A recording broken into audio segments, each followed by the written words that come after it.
Saudara, Kabupaten Kutai Kartanegara merupakan salah satu wilayah di Kalimantan Timur yang kerap memunculkan perseteruan antara masyarakat dan perusahaan pengolahan tambang batu bara. Pemicunya karena lahan pertanian masyarakat kerap terganggu oleh limbah perusahaan dan aktivitas pertambangan. Warga pun merasa dirugikan. Tanggal 21 Juli 2021 lalu, warga desa Jembayan Dalam, Kecamatan Loakulu, Kutai Kartanegara, mendatangi Gakum KLKH Kalimantan Timur, Jalan Untung Suropati, untuk mengadukan perusahaan batubara milik PT MHO. Perusahaan dianggap telah merusak puluhan hektar lahan pertanian milik keluarga Herman. Kegiatan pertambangan batubara di perusahaan PT MHO menyebabkan lahan pertanian keluarga Herman rusak tergenang air buangan dari lahan pertambangan. Tanaman dan lahan mereka rusak dan tidak bisa berproduksi. Saya dari kuasa hukumnya Pak Herman dan rekan yang lain meminta keadilan bahwa lahannya Pak Herman Obong ini terkena dampak aktivitas lingkungan oleh perusahaan. Itu kami masih mengupayakan keadilan tersebut di Gakum ini. Ya, salah satunya untuk pembebasan lahan dari Pak Herman ini. Saya minta keadilan aja.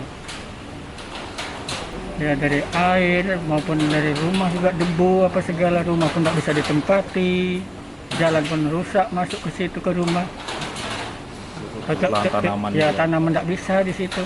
Kalau lahan saya pribadi di situ 1 hektar lebih. Yang lain keluarga.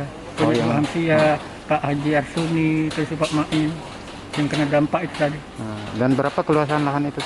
Kalau kurang lebih itu kalau kita hitung mungkin ada sekitar puluhan hektar keseluruhan. Limbah dan genangan air pertambangan di lahan pertanian warga ini sudah berkali-kali dilaporkan ke Dinas Lingkungan Hidup Kalimantan Timur, termasuk kecamatan dan kepolisian, namun belum mendapat tanggapan. Harapan warga mencari keadilan adalah melapor ke Gakum KLHK Kalimantan Timur.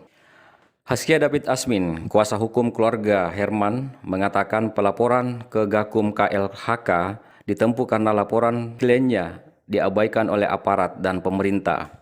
Padahal mereka sudah dirugikan karena lahan pertanian tidak bisa lagi dimanfaatkan. Kepala Seksi 2 Gakum KLH Wilayah Samarinda, Anur Rahim, mengaku sudah mendapat laporan dari DLH Kalimantan Timur setelah turun melakukan pengecekan persoalan itu ke lokasi. Laporan DLH Kaltim tidak ditemukan pencemaran perusahaan yang diakibatkan oleh MHO di lahan yang dilaporkan. Namun pihak Gakum KLHK merespon dan akan turun melakukan peninjauan setelah COVID-19 mereda. Aduan itu memang kami benar menerima pengaduan. Ya, pada prinsipnya sebenarnya ini juga pengaduan sudah ditindaklanjuti oleh Dinas LH Provinsi Kaltim ya.